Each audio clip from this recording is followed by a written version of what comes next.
Okay, gang, as promised, this is the first of several videos to help you get ready for the midterm playing part. I'm going to first take you through a couple of things that apply to both songs. And, of course, the one thing, my pet peeve, the A minor chord. I want to show you the A minor chord. I'm doing this pretty down and dirty. I'm just using my computer, straight into the computer, nothing fancy going on, but so I can't zoom it in or anything. But here's the A minor chord. Index finger on the second string at the first fret. Your second finger, that's your middle finger, on the fourth string at the second fret. So second string first fret, fourth string second fret, and then your third finger on the third string at the second fret. It's a 5-string chord. You strum 5 strings. You try not to hit the 6th string. If you do, that's okay. You can't even, although some people would consider this horrible technique, you can't even wrap your thumb around a little bit and hold that 6th string silent if you want. So, one of the other things, the most important things, is to make sure that you're strumming with a straight, steady motion. You do not want to stop on the rest, because if you stop on the rest, you will fail. If you stop, I don't mean you'll fail as in you'll fail the test, I mean you will fail to learn to play guitar, because it's critical that you keep your hand moving in a constant motion.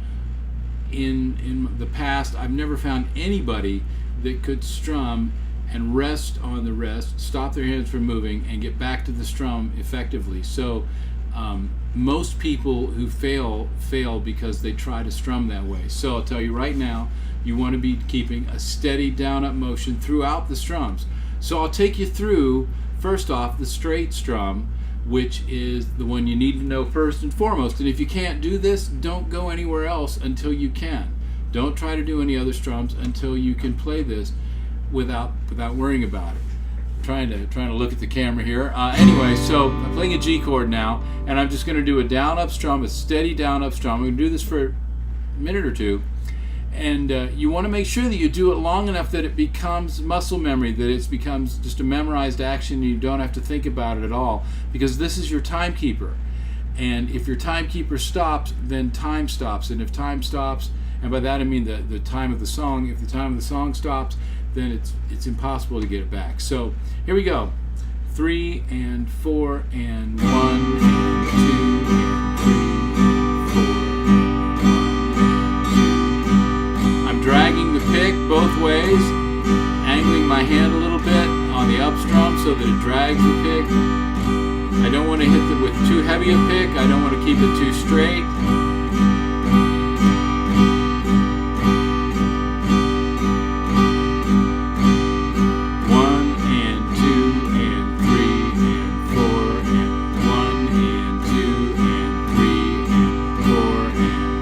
Try to keep as steady as possible.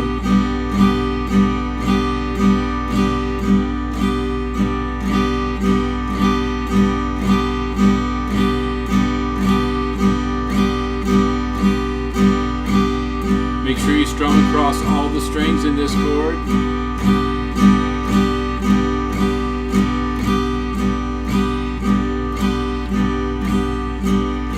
If you think this is boring for you, you can imagine how I feel.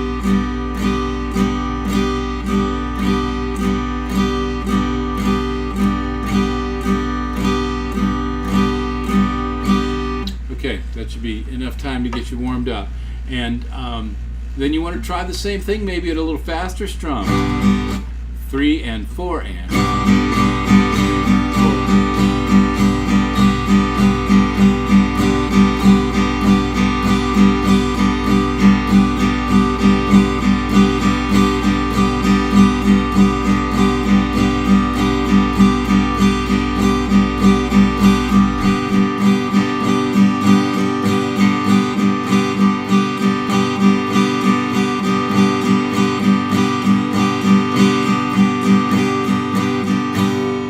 So, try it at different tempos, but keep the motion consistent, down, up, every time.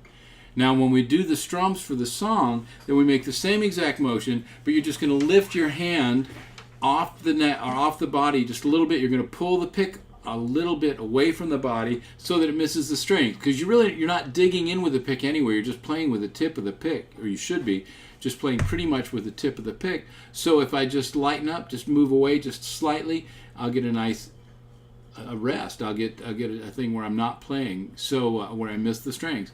So the easy strum in the two songs we're going to be working on is the strum on the I can't say that it's the Bob Dylan song, but could be a strum pattern for a Bob Dylan song, and that is going to be on 1, 2, 3, and 4, and. So on the and of 1, that's the and after 1, the and of 1, you're going to do an up strum, but you're going to miss the strings. Then you strum on 2, you come up on the and of 2, you miss the strings again, then you hit the next 4, 3, and 4, and like this. It's going to be, I'll do a G chord, I'll do an A minor chord.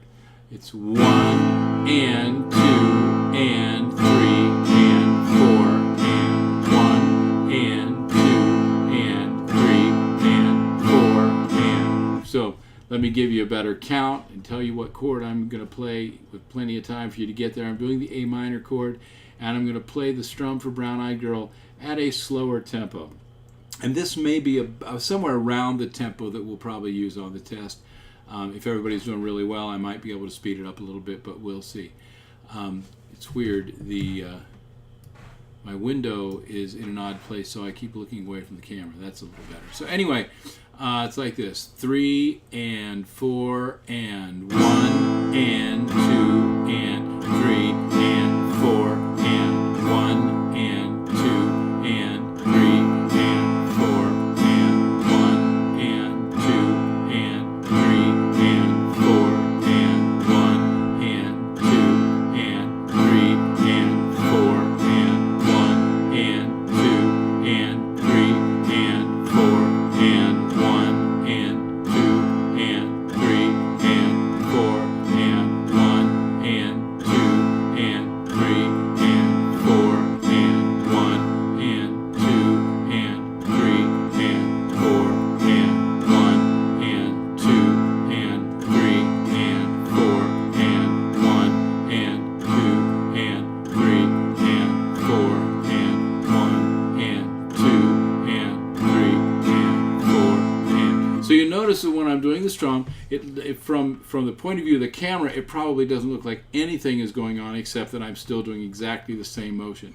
I'm just lifting up a little bit so that I miss the strings. And by the way, if you accidentally hit the strings, if you don't miss the strings, it's okay, because you're still in time. As long as you're keeping the steady motion, you're in time. So even if I'm doing the strum,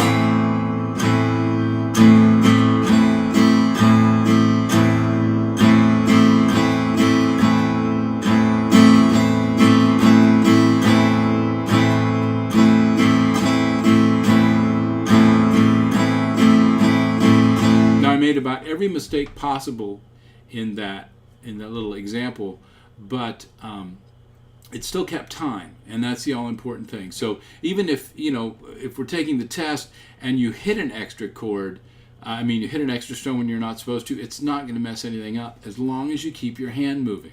I'm not going to be so critical that I'm going to jump on you for accidentally hitting the strings. It happens to all of us, so that's fine as long as you keep the hand going. So that's the strum for one song. And then the strum for the other song seems a little tougher at first. It's 1 and 2, wait a minute, 1 and 2 and 3 and 4. So you're supposed to miss on 2, which is a down strum, and on 4, which is a down strum. That feels a little awkward to some people at first because you're really accenting the offbeat, the and rhythms more.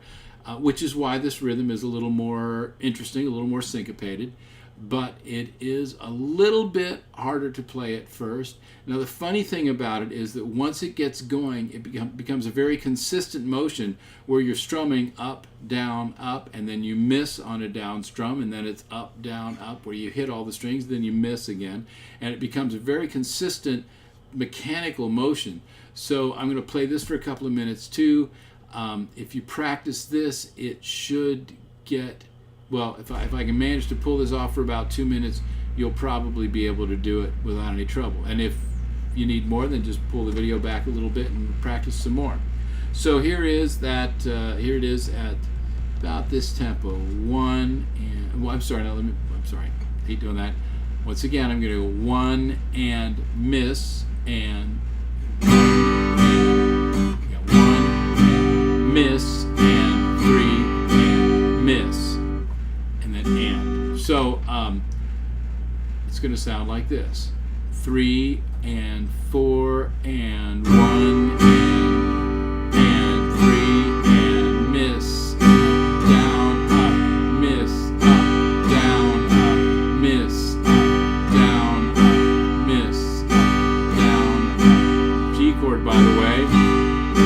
Miss, up, down, up, miss, up, down, up, miss, up, down, up, miss, up, down, up, miss, up, down, up, miss, up, down, up, miss, up, down, up, miss, up, down, up, miss, up, down, up, miss, up, down, up, miss, up,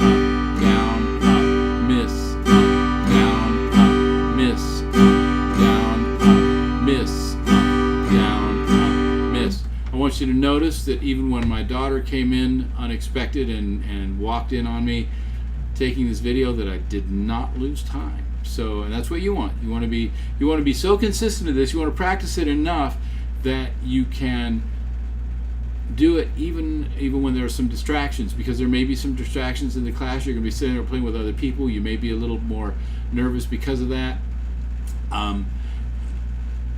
It's a smaller group, so you want to practice enough that you're more than enough prepared, and all it's going to take is practicing these strums and getting the chords down. So that's the end of this video.